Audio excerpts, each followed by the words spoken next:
It's time for Chuck Beardsen Adventures! Chuck Beardsen Outdoor Adventures! Hey there, campers! Chuck Beardsen here for another Chuck Beardsen Indoor Cooking Adventure. Today is Saturday, June 6th of 2020. So hey, let's all have a happy 76th Memorial Anniversary of D-Day! Invasion of Normandy, how about that, folks? Alright, so what we're gonna do this weekend is something a little bit special for someone I met on Instagram who's a really cool influencer there in the furry and fursuit and art community. Fallin.fen. Links and descriptions there in the descriptional. So, she was posting about, cupcakes and whatnot the other day. And I says, hey, Fallon, I've got meatloaf cupcakes. Meatloaf? Cooked like cupcakes or birthday cake. Let's back it up. Point is, I'm going to make a meatloaf and I'm going to dress it up so it's like a festive birthday cake. You feel me, campers? That's what we're doing today. But first, two things. One, it is a gosh darn hot day here. We got the AC fixed at the Chuck Beardsen house, but it is still too hot for the Chuck Beardsen hat, you know what I mean? Moving on. Hey, you know what we're going to start with, though? It is, like I said, a hot day. And, I feel like having myself a refreshing, bubbly, wine-like beverage. What do you call this? A quarantine mimosa? Got some of these here emergency powder. And a nice miniature sparkling wine. So let's get that going. And then, whoa, hey there. Whoa, campers. Whoa. Be careful with your bubbly drinks and fizzy powders there. Oh boy. Whew, ha. Whew, should have seen that coming. Yep. Much like a beer, you gotta master the smooth pour, campers. There we go. Alright, so. That is over there. Got a refreshing beverage. I'm going to show you first the ingredients. Then I'm going to cut to prep. Then we're going to bake. And, it's going to take like 45 minutes to bake, so you don't have to stick around for that. But when we come back, that's the special part there, is the plating, the presentation, to make a meatloaf look like a festive birthday cake or cupcake. In fact, pro tip, here, feel me on this. Cook your regular meatloaf in cupcake pans, and they are single serve, like hors d'oeuvres perhaps. You got single serve meatloafs for a party, for a group thing. That is just efficient, and it might even cook faster, seeing as they're in smaller dollops and not a whole loaf to cook through. There's less mass at one time to cook through. Think about that, campers. All right. Oh, you know what? Get over here, campers. All right, come on, friends. There we go. All right, take a look at this, folks. So, okay. This here is the veggie turkey meatloaf recipe from the 2008 Men's Health Muscle Chow Cookbook. So we are going to have a pound of ground extra lean turkey, 2 egg whites, medium zucchini, no. I've got celery left over, so we're going to use that. I'm going to grate up some celery, because I don't like buying zucchinis and not using them. Same reason I've got canned carrots. A bag of carrots is more than needed for this recipe, so I am going to chop up these canned carrots into the, the way it's suggested in here. Where is it? Yes, half cup of shredded carrots. No, I'm going to shred up some canned carrots there. What else we got? We got 8.5 ounces of sweet peas. Well, that is about half of that can of sweet peas over there. Let's see what we got. We got zucchini, fresh parsley. No fresh parsley. I have got dried parsley from last year's parsley crop. That is the Chuck Beardsen way, campers. Use what you've got around. Improvise. That is the Chuck Beardsen way. Be ready for anything and adapt and just have fun with it. You know what I mean, campers? All right. Well, that's the legs of my tripod hitting the oven door. There we go. And we also got an onion. We got no salt seasoning. We have got breadcrumbs. Didn't think I had breadcrumbs. I was going to use stuffing mix, but found breadcrumbs in the back of the cupboard. and a can of tomato sauce, or you can use ketchup. So, those are our ingredients. There's some implements of destruction and creation, as well as my mitts. We're going to use the Chuck Beardsen man hands. Now I'm going to start prepping, and I don't want to bore you all with that, with the cutting and all that, but I'll show you some of that. So I'm going to get started prepping, and then we're going to come back, and I'm going to mix it all up for you, and we're going to put it in some pans, bake that, and it'll be a really interesting, it'll be a delicious outcome. See you soon, campers. Hey there, campers. I did not expect to be back so soon. I had to share this with you, campers. So yeah, my emergency mimosa, emergency?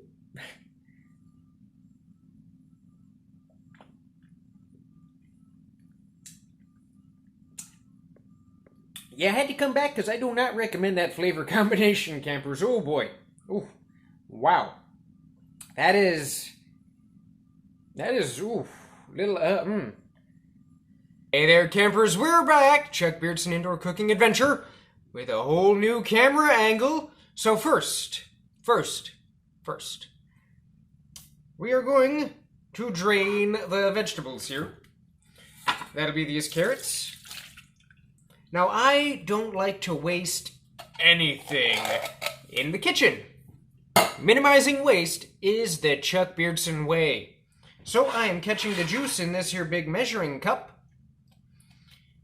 Oops, I forgot to set aside a bowl to put the drained veg in.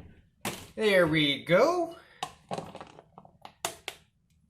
Alright, we have got the canned carrots that I'm going to grate up later.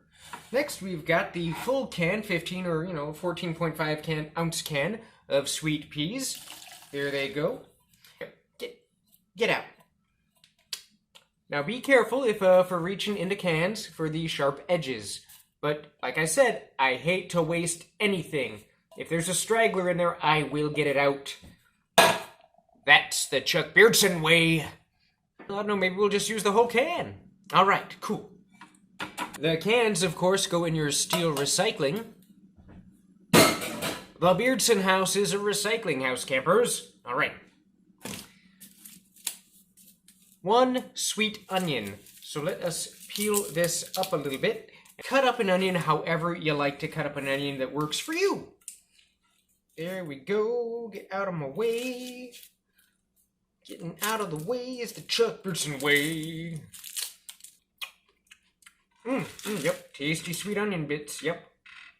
However, maybe I've gotten the wrong onions, but I don't recommend believing the urban myth that you can eat a sweet onion raw like it were an apple. I don't believe that, campers. I've tried, don't do it. So we've got this here onion. Now, I forgot how much of the onion I'm supposed to chop up. I think it was only half. Or was it a half cup? Anyway. Ow!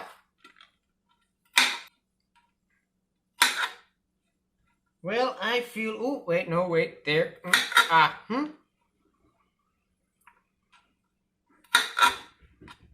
Well, folks, I feel sufficiently chopped with these onions right now. All right, campers, we're back. So, I have decided that, you know what? I'm just going to run everything through this here food processor. The carrots, the onions, the celery. So yeah, onions right here, celery there, carrots here. Oh, there's the leftover onion. Now, according to the recipe, we need 1/2 of onion. Check. 1/2 cup of carrots. We're going to measure that out soon. And, oh, gee whiz, how much zucchini? It said 1 medium zucchini. Well, how many celery stalks does it take to equal a medium zucchini? I don't know. You know what? We're going to say 3 stalks. So, we're going to break off 3 stalks.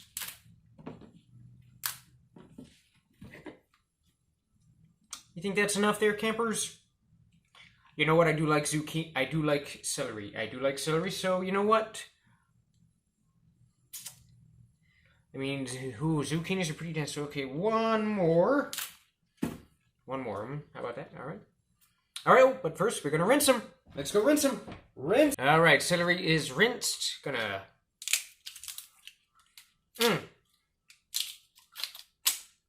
Oh dear. Oh dear. Oh dear. Sorry. Yeah, my celery, it's a little bit old.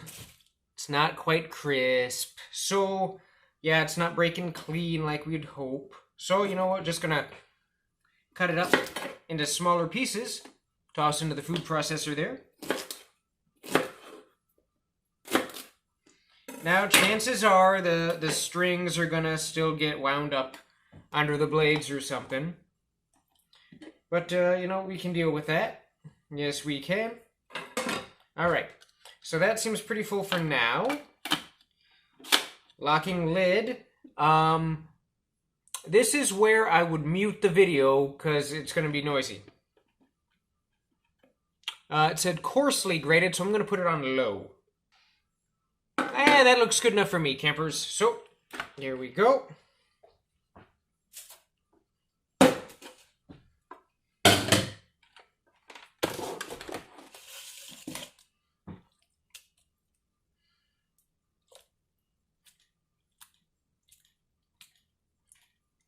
I think you might be able to tell I went to the Swedish chef cooking school, campers, where you just kind of throw shit around.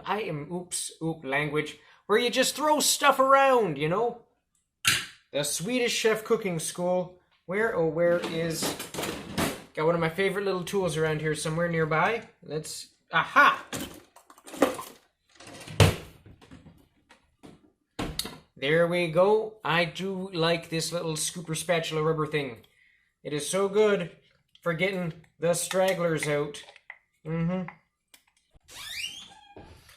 All right, we've got in here half an onion, carrots, celery.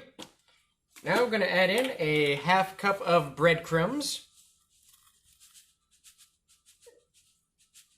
Now, if you have official marketed breadcrumbs, that's cool. If you want to use something else like stuffing, that's cool too. Breadcrumbs, we got some wet and dry in there. We've got, how many peas? How much peas? I don't know. They feel kind of heavy, so I'm just going to scoop a little bit off there, okay. You know, I'm just going to use an even 1 cup of peas because I think it's probably by weight, not volume. So, yeah, there we go. Here we go. Half of a teaspoon of no salt seasoning.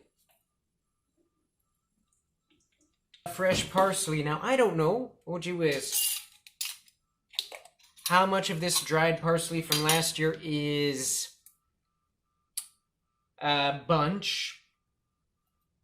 So I'm just gonna, I don't know, we could use the whole thing if we wanted.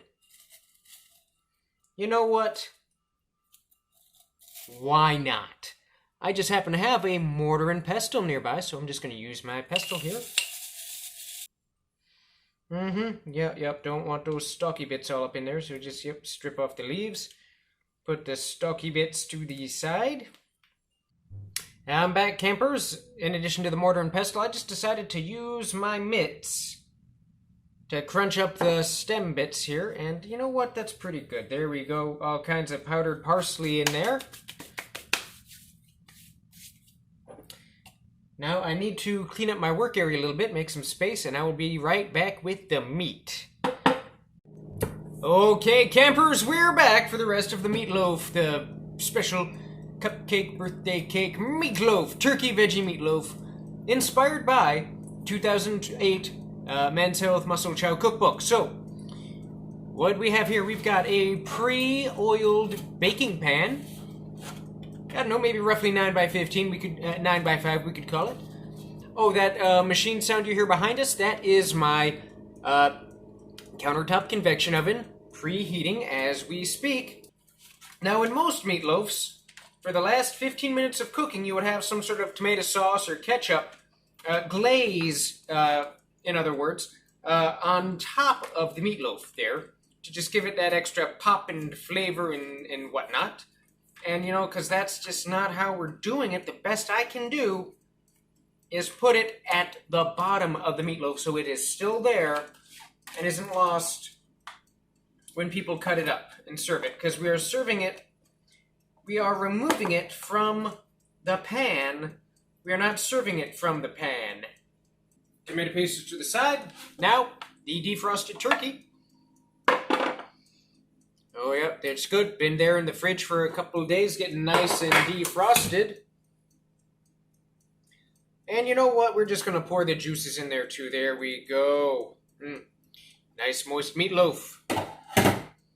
And with your mitts, just mix all that stuff together.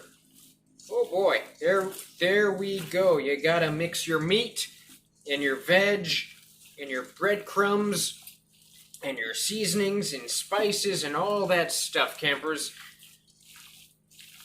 Now, the thing about grating the vegetables before you put them in there is so that they are smaller mass and they cook better.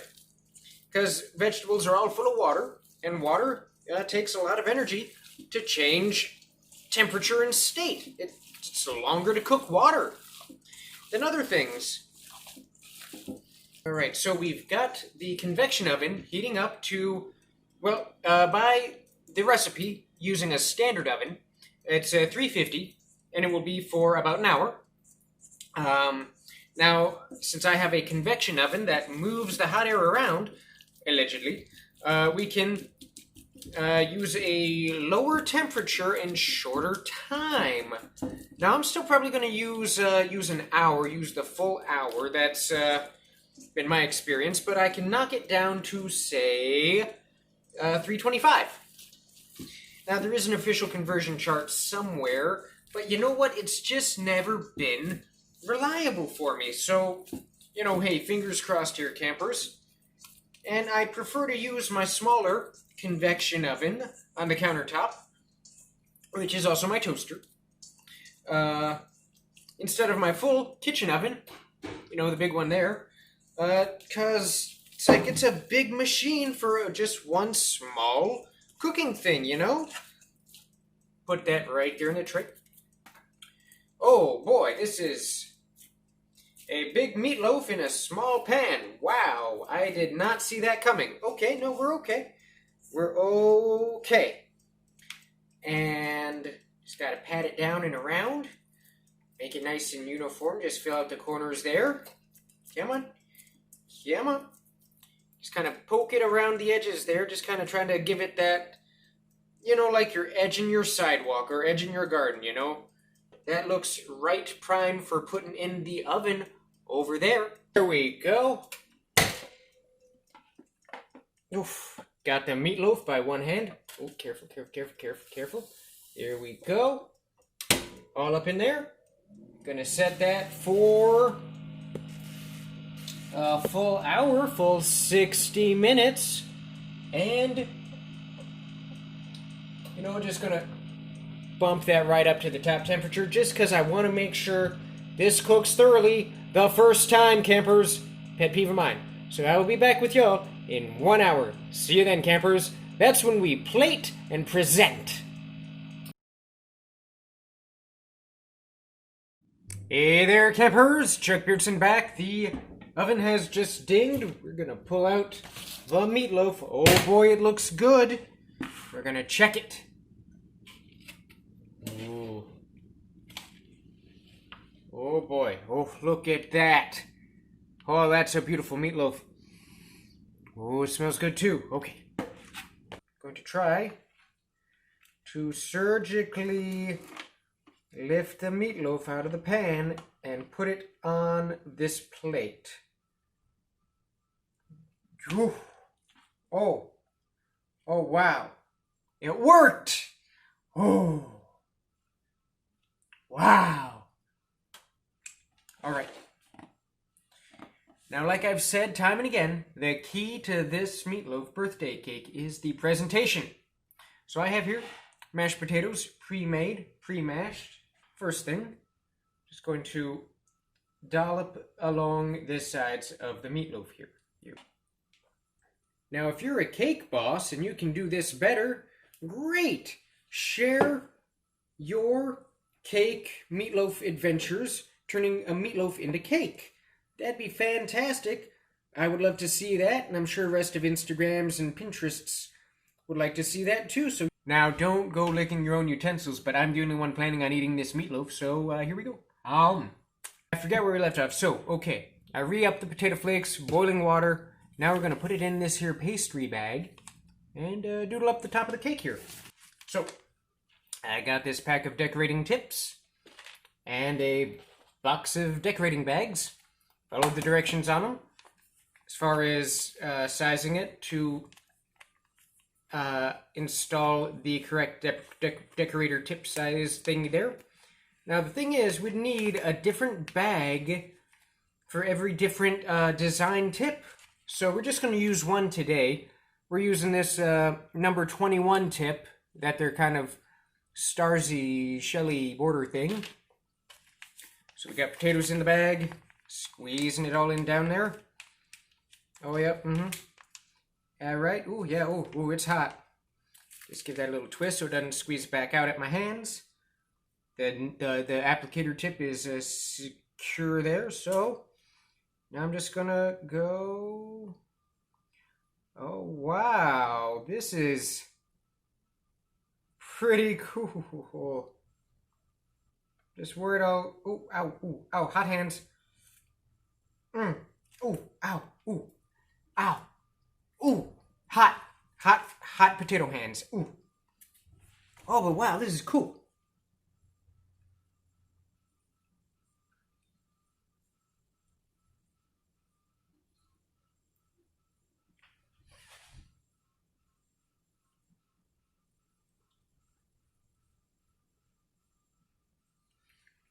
Oh my gosh. Oh my gosh, it's looking like it looks festive. Oh wow. Okay, well, you know, there's that little corner there, but we'll figure that out later. Oh man. Wow. So anyway, I was just going to go do some doodly-doos and crisscrosses now. Wow, that was fun, campers. It was a long afternoon, but look at that. Look at that. Look at that. But we're not done yet. Oh no. Oh no. I'm missing one thing. And I'm back, campers. I got the one thing we were missing. A little cake candle. Boop.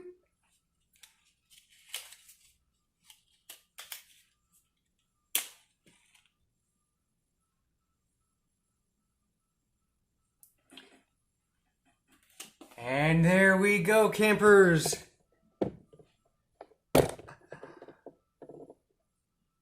It's a meatloaf cake. How about that, campers? Oh, got a little carried away.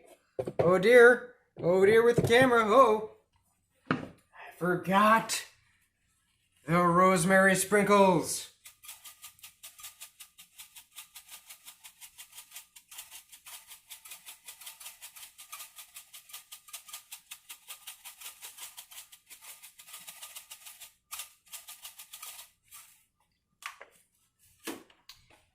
There we go, now it's done, campers. And that's how you make a meatloaf birthday cake, or just for any party. A meatloaf cake for any occasion. The Chuck Beardsen way.